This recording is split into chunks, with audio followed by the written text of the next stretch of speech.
Welcome to SMQ Audiobook, your home for life-changing wisdom and the blueprints of success. Today, we are diving deep into a work that has stood the test of time, The Magic of Thinking Big by David J. Schwartz. Have you ever looked at a highly successful person and wondered, what do they have that I don't?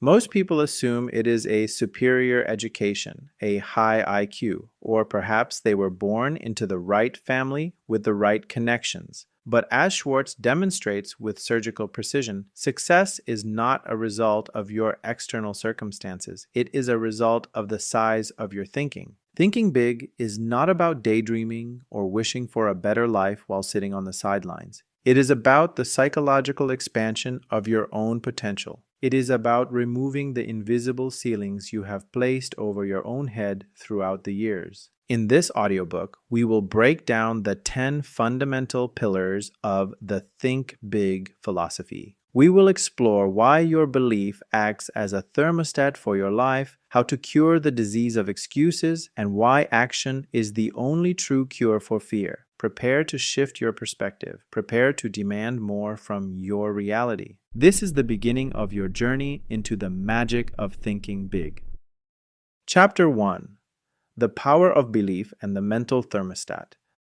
The foundation of all achievement is the belief that you can succeed. Belief is not a passive wish, it is a creative power that dictates how your brain processes information. Schwartz explains that belief functions like a mental thermostat. If you set your thermostat to low, your mind will only generate enough creative heat to maintain a low-level existence. If you believe you are a $5,000 a year person, your mind will only seek out opportunities that match that specific figure. However, if you adjust that thermostat and truly believe you are capable of 10 times that amount, your mind shifts gears. It begins to notice opportunities that were previously invisible to you. It starts to formulate strategies and solutions because you have given it a command to succeed. Doubt is the ultimate failure producer. When you doubt your ability, your mind creates a long list of reasons why you are destined to fail.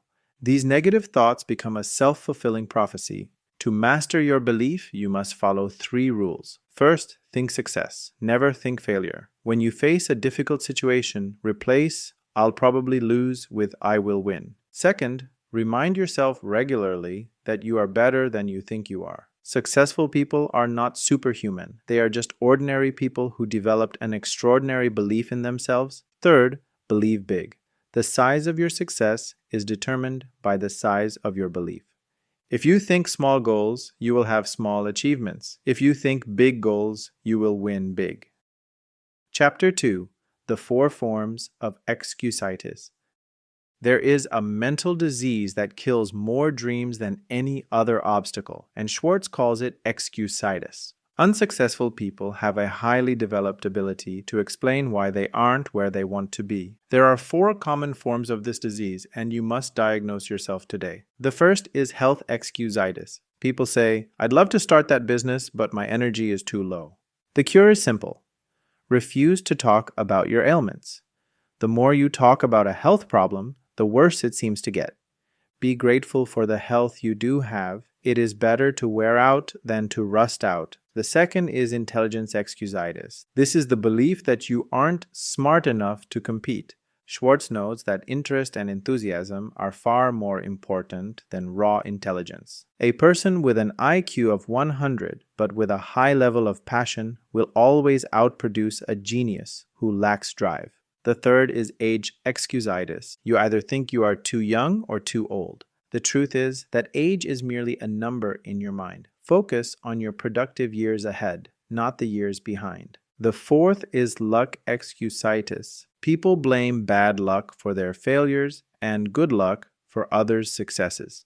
Success is not a roll of the dice, it is a result of cause and effect. Luck is simply what happens when preparation meets opportunity. Stop looking for excuses and start looking for a way to make it happen regardless of the circumstances. Chapter 3. Action is the cure for fear. Fear is a psychological infection that paralyzes your progress and shrinks your world. Many people wait for fear to go away before they take action, but fear never leaves on its own. In fact, the longer you wait to do something that scares you, the larger that fear grows. Schwartz teaches us that action cures fear. If you are afraid of a person, go speak to them. If you are afraid of a task, start working on it. Uncertainty is the fuel that feeds fear. Action is the water that puts out the fire. To build a massive confidence bank, you must make daily deposits of courageous actions. Most of us have a fear bank where we store our worries and self-doubts. When you act despite your fear, you withdraw from the fear bank and deposit into the confidence bank. Practice these mechanical confidence builders. First, sit in the front row. Whether it's a church service, a meeting, or a seminar, sitting in front builds self-assurance. Second, practice making direct eye contact. It tells people you are honest, capable, and not afraid. Third, walk 25% faster. Slow, sluggish walking signals that you have nowhere important to go. A brisk, purposeful walk tells your brain that you are a person of importance. Fourth, speak up. Each time you withhold a comment in a meeting, you feel a little more inferior. Each time you speak up, your confidence grows. Chapter 4. How to think big through vocabulary. You cannot think big if you use small, restrictive words to describe yourself and your future. The words you use are the tools your mind uses to build your reality. Big thinkers use big, positive, optimistic language. Instead of saying, "it's a problem," say, "it's a challenge we can overcome."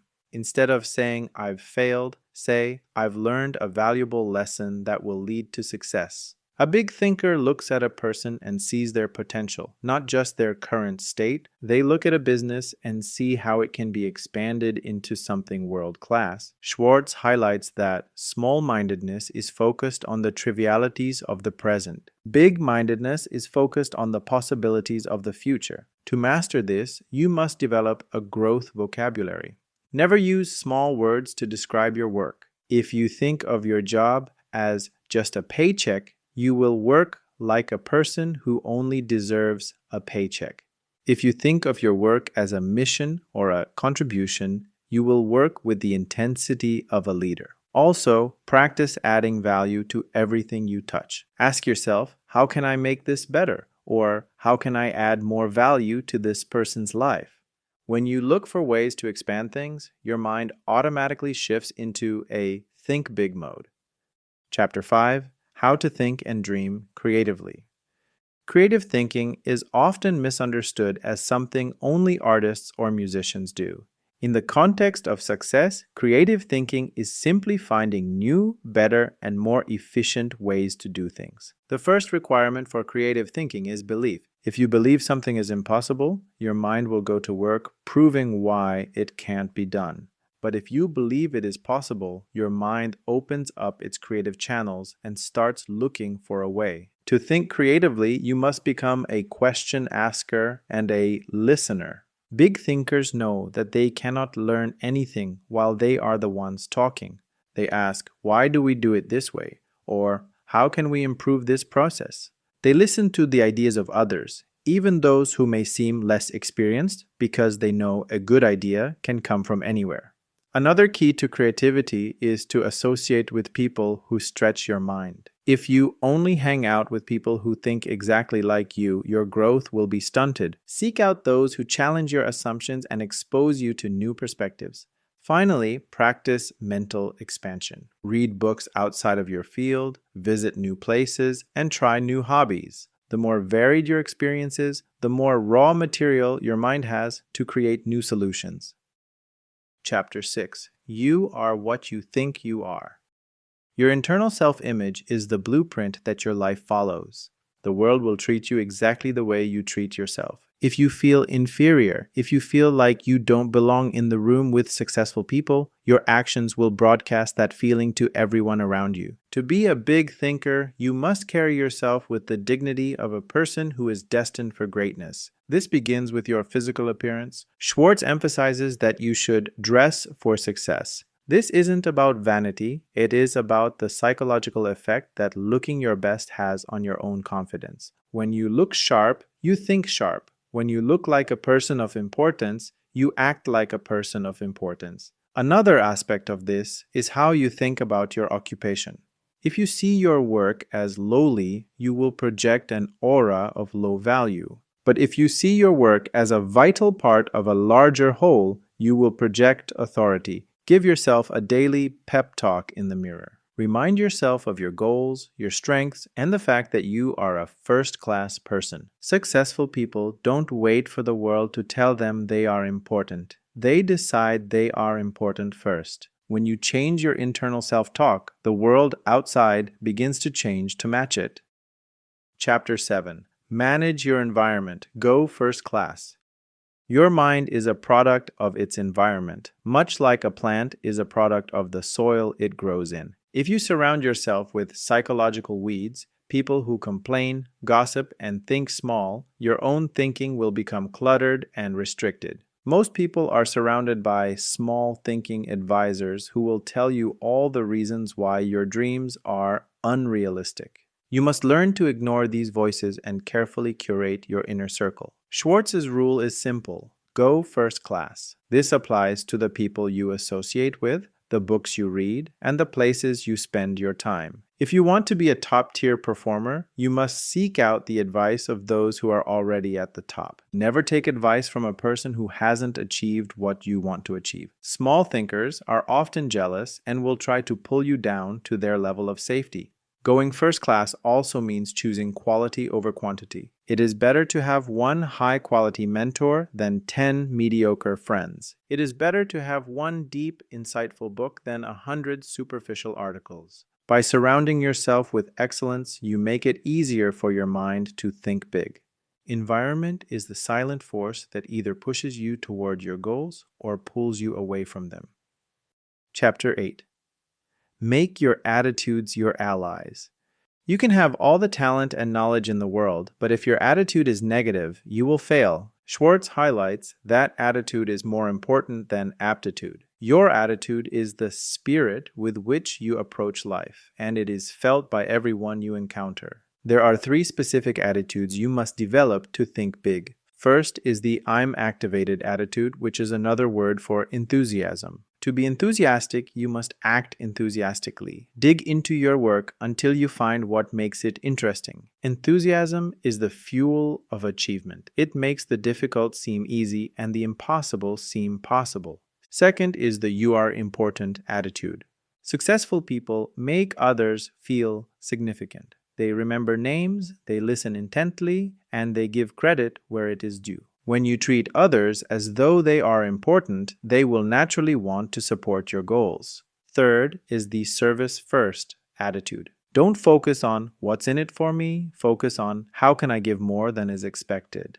When you put service at the forefront of your life, rewards, both financial and emotional, will flow to you automatically. Your attitude is a mirror. It reflects back to you exactly what you project into the world. Chapter 9. Think right toward people. Success is never a solo act, it is a collaborative effort. To reach the top, you need the cooperation and support of other people. This is why thinking right toward people is a core tenet of thinking big. Schwartz explains that you must be likable. This isn't about being a fake people pleaser, it is about having a genuine interest in the well-being of others. Successful people are bridge builders, not wall builders. To think right toward people, you must take the initiative in building friendships. Don't wait for others to introduce themselves. Be the one to reach out. Learn the names of people you work with and use them often. Practice conversation generosity. Let the other person talk about their life, their dreams, and their challenges. When you are a good listener, people perceive you as wise and trustworthy. Another critical rule is to refrain from gossip and criticism. Small thinkers talk about people. Big thinkers talk about ideas. If you have something negative to say about someone, keep it to yourself. If you have something positive to say it loudly and often. By thinking right toward people, you create a massive network of goodwill that will lift you higher than you could ever climb on your own. Chapter 10. Get the action habit. The final and perhaps most important chapter is about the transition from thinking to doing. The world is full of brilliant people who have great ideas but never accomplish anything because they lack the action habit. Procrastination is the thief of success. and it is usually fueled by fear or the desire for perfection. Big thinkers know that perfect conditions do not exist. If you wait for all the lights to be green before you start your journey, you will never leave your driveway. To build the action habit, you must become a crusader. When you have an idea, act on it immediately. Don't let it sit on a shelf where it will gather dust and doubt. Use action to manage your energy. When you feel tired or unmotivated, start working. The physical act of working will actually generate the mental energy you need to finish the job. Live in the now. Successful people don't use words like someday, tomorrow, or maybe later. They use words like now, today, and immediately. Another tip for action is to start the engine mechanically. If you don't feel like writing, just start typing anything. If you don't feel like exercising, just put on your gym shoes. Once the body begins to move, the mind will follow. Commit yourself to being a person of action. Let the world know you as a doer. The habit of action is what turns the magic of thinking big into the reality of a big life. We have now traveled through the 10 pillars of David Schwartz's masterpiece, from the power of belief to the absolute necessity of action. The message is clear. The size of your life is determined by the size of your thinking. At SMQ Audiobook, we believe that you have seeds of greatness within you that are waiting for the right thoughts to grow. Stop letting small fears and petty excuses dictate your future. Adjust your mental thermostat to the highest possible setting and refuse to settle for anything less than excellence. You are capable of more than you can currently imagine, but you must first give your mind permission to see it. The magic of thinking big isn't a trick, it is a discipline. It is a daily choice to see potential instead of problems and to choose courage instead of comfort. If you found this summary helpful, please like this video and subscribe to SMQ Audiobook for more high-impact content. Share this with a friend who needs a reminder of their own potential. Thank you for spending your time with us today. Now go out there, think big, and take action. Your extraordinary life is waiting for you.